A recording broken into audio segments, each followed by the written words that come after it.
Everyone, কেমন আছো সবাই? আর ভিডিওটা ছিল রবিবার বিকেল বেলার ভিডিও। আর সেদিন ছিল শিব চতুর্দশী, আর আমি সেই রবিবার দিনে পুজো দিয়েছি। আর তোমরা রবিবার পুজো দিয়েছো না সোমবার পুজো দিয়েছো জানিও তো।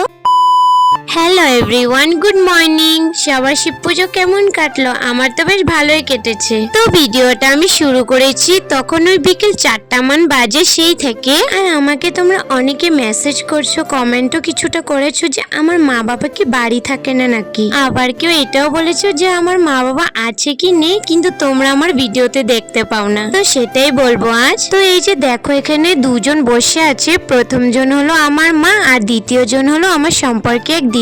আর এই যে যাকে দেখতে পাচ্ছ এ হচ্ছে আমার পাপা। তো তখনই পাপা মা তো কাছ থেকে আসলো। সেই সময় যেহেতু বোন ভিডিওটা করছিল তখন পাপাকেও ভিডিও করে নিল, তাই হয়তো ভিডিওটা তোমাদের সাথে শেয়ারও করতে পারলাম। তো যাই হোক, বাকি কথা না হয় অন্য আরেকদিন বলবো। তো এদিকে বোন আর আমি দেখো সবকিছু পুজো রেডি করে রাখছি, যেহেতু সন্ধ্যায় মন্দিরে যাব বলে। তো এদিকে বোন আর আমি পুজোর সবকিছু সাজিয়ে রেডি হতে চলে আসলাম। এদিকে আমাদের সুন্দরী রেডি হচ্ছেন, এরপর আমি হব। তো এদিকে বোন রেডি হয়ে চলে গেল। আমার কিছু কাপড় ছিল সেগুলোকে আমি গুছিয়ে নিলাম।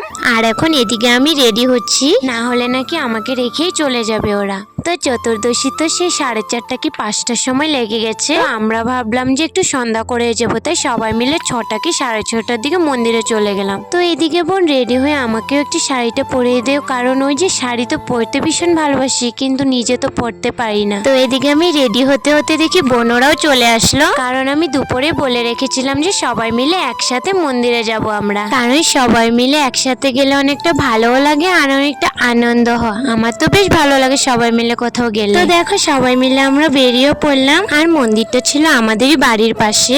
তো মন্দিরে এসে দেখি সেরকম একটা ভিড় নেই, ভেবেছিলাম হয়তো অনেকটা ভিড় হবে। তো মন্দিরে এসেই দেখি চারিদিকটা কতই না সুন্দর লাগছে। সুন্দর তো লাগবে বলো, বাবার স্থান বলে কথা। চারিদিকে শুধু লাইট আর লাইট, দেখো কতটা লাইট দিয়ে মন্দিরটাকে সুন্দর করে সাজিয়েছে। তো আমরা সবাই দাঁড়িয়ে দাঁড়িয়ে সেগুলোই দেখছিলাম, ভাবলাম যে ভিড়টা একটু কমুক, আস্তে ধীরে না হয় পুজোটা দেবো। তো যাই হোক, অনেকক্ষণ অপেক্ষা করার পর আমার সময়টা এবার আসলো। এদিকে আমার বোন আমার পাশে দাঁড়িয়ে দিচ্ছিল যে কি কি দেব।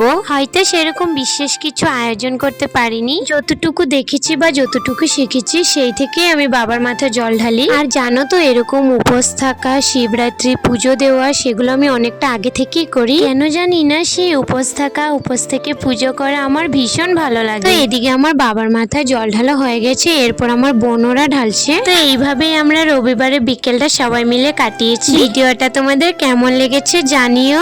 আজ তাহলে আসি, দেখা হবে নতুন আরেকটা ভিডিওতে। Bye bye.